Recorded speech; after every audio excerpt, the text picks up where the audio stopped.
A new bombshell update here in the Menendez brothers' bid for freedom. California Governor Gavin Newsom says he's ordered the parole board to assess Lyle and Erik's risk to the public if they are in fact released. Yeah, this move is the first step to possible clemency for the brothers, and it comes almost 30 years since they were convicted of murdering their parents. Lyle and Erik have long claimed they acted in self-defense after years of abuse. And joining us now from Los Angeles is ABC Chief National Correspondent Matt Gutman to talk more about this. And Matt, obviously a lot of people feel very passionately about this after seeing that Netflix documentary. How significant is this, and what does it tell us?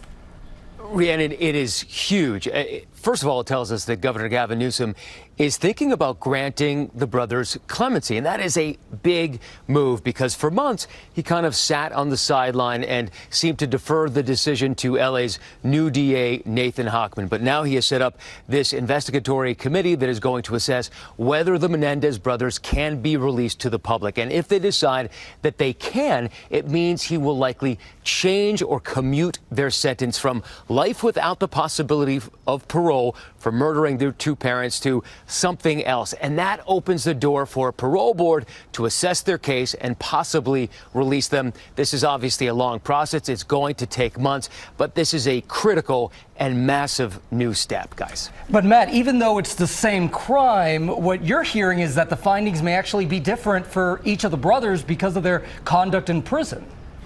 Right. The parole board looks at a number of factors, including rehabilitation, their record. It also looks at what the victims' families have to say about this. And in terms of their conduct in prison over the past 35 years, which is a very long time, as we know, to be in the American penal system, their records are pretty much unblemished. Neither of them has ever been involved in a physical confrontation. Both of them have been seminal in starting some really important programs at the Donovan Correctional Facility, like the Green Space program. They've been involved in hospice and meditation, in helping people get over their own childhood trauma.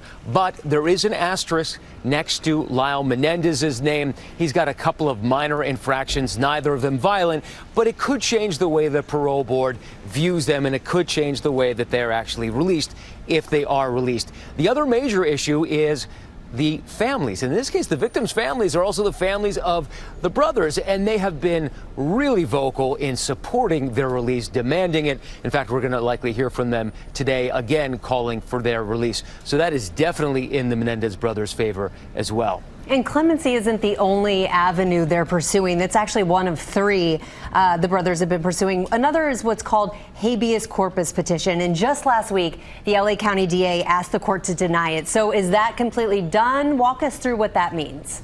It looks like it's not very likely. And to be honest, Rhiannon, it was never the likeliest of the three avenues in which they would be released. So the new LA DA, Nathan Hochman, basically said that this new information that the defense attorneys for the Menendez brothers say has come to light and can change the course of their trial, demanding a new retrial, is basically irrelevant. It didn't come in a timely enough fashion. And he also said he did not believe that the evidence supported their allegations of serial sexual abuse at the hands of their father, Jose.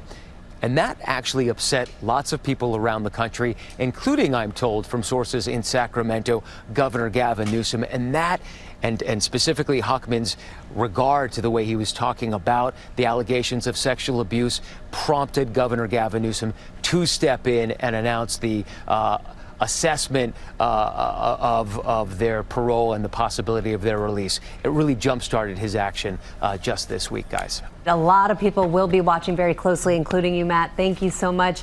ABC Chief National Correspondent Matt Gutman, thanks for that.